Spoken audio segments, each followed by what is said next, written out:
Good morning, everybody. So, let me tell you what I'm going to be doing this Saturday. It is raining. It is kind of going to be lightly raining on and off, which is fine. I don't mind. I'm setting up what will be the new vegetable garden. And so I'm taking this slow. A lot of times, I know when you start a garden, you just want to rush in. You want everything to look beautiful.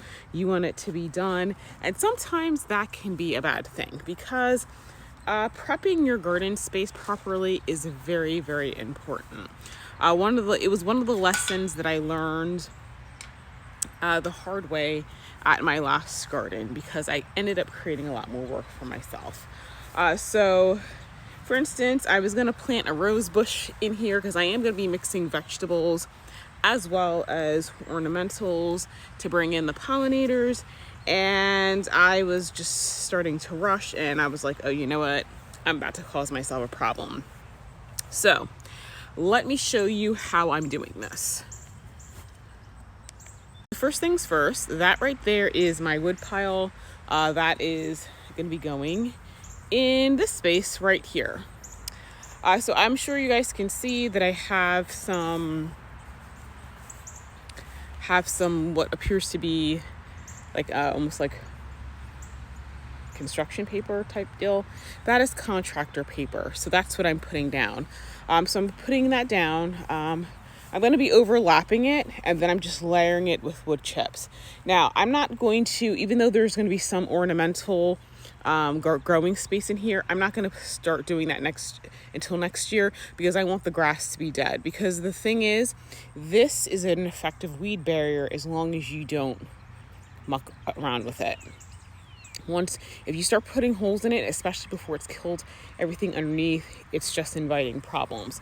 So I'm just going to take my time and just do this right. Let it sit over here for a year and then come back and plant the space. Now, as you can see from right here, I've done this.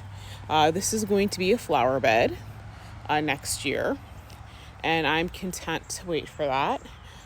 It's pretty, the wood chips are pretty thick. I probably will have to layer it some more. I'm actually probably going to pull up this fig tree right here and put down a few more wood chips underneath of it. As you can see right here, see something's already coming up. I'll pull that out.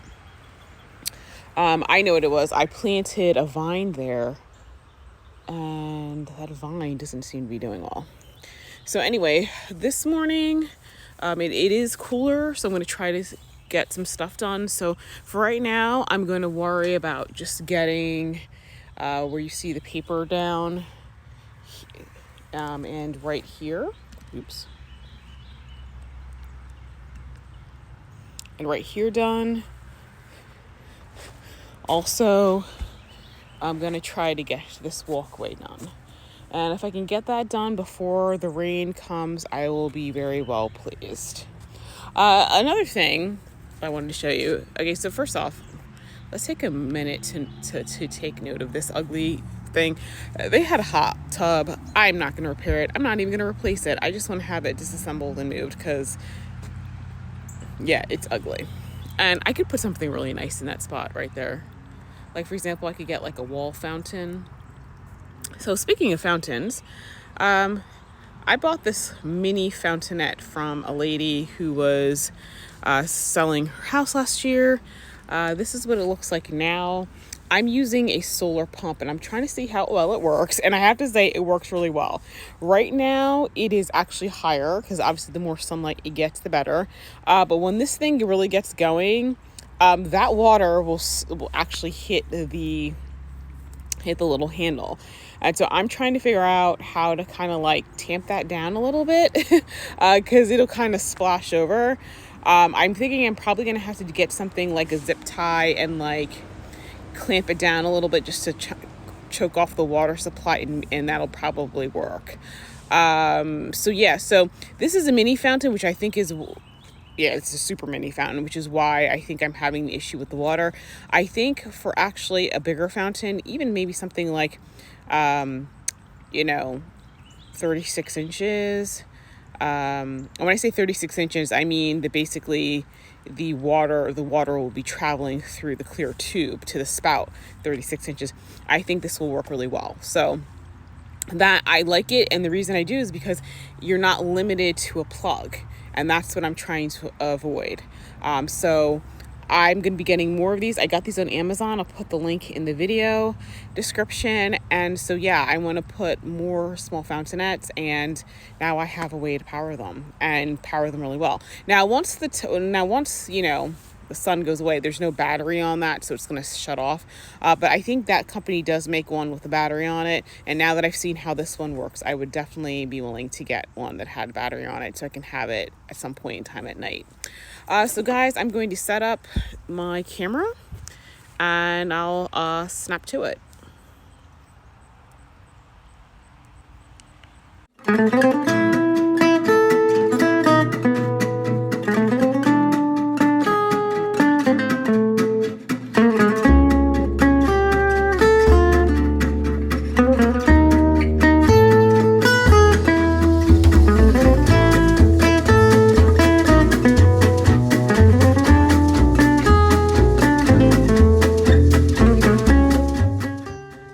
Alright guys, so this is what I've gotten done thus far. And so now I'm taking it into the main garden. Some of that contractor paper over there has gotten kind of ripped. So I'm putting down additional layers, thickening it up. So for right today, I'm just gonna finish this corner and then I'm gonna take a break and I'll see how I feel later. So I moved those little bags because they had basically watered, the water had destroyed the paper. So I'm gonna put the thick layer of wood chips and then I'll put those back on top of it. As you can see, I'm kind of like, I'm taking it up the fence because once I pile it up, I just want to make sure I kill any grass between, underneath the fence netting, that sort of thing. So anyway, my steady stick died, so I don't have a way to set this up for right now. So I'll just come back when this part is finished at least.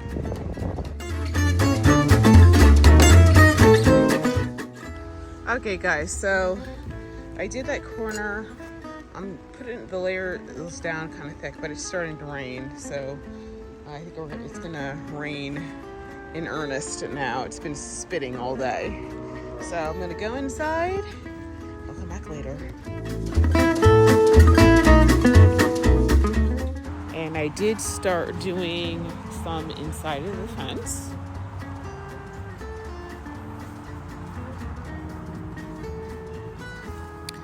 So let me back up here.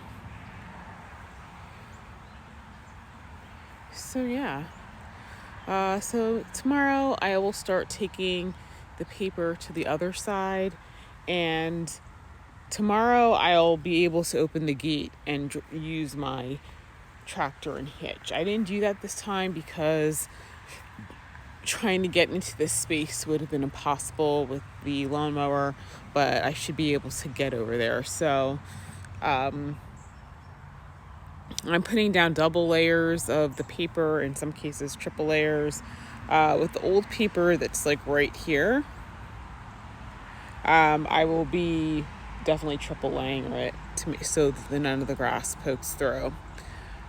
So I think, once I'm able to use the cart, it's going to go faster because I think the cart is like 12 cubic feet and that little one is, I think, 4 cubic feet. So it's 3 times as much.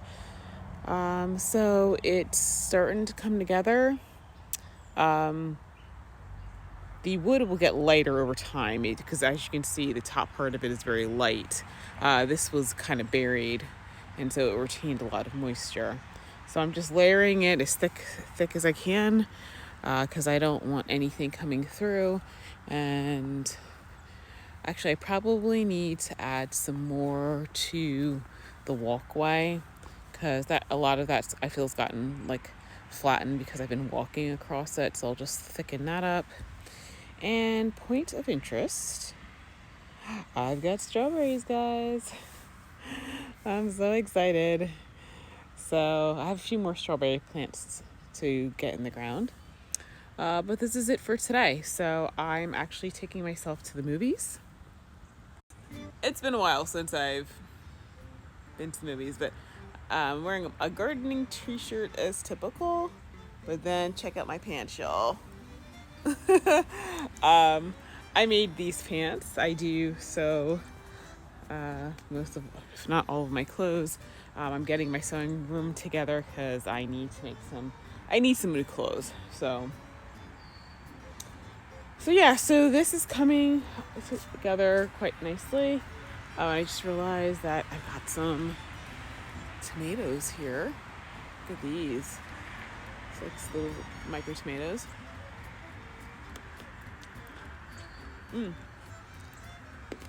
Really good. So, perfect for salads. Probably should have washed that, but oh well. I'll survive, I think. So anyway, gonna make myself some coffee and then get ready for the movie. But final luck. So I'm hoping, I don't know, I'm hoping by the end of next week, next Saturday maybe, that should be done. I think that's doable. Yeah, I think it's doable. So I'll see you in a bit, and I'll see you tomorrow.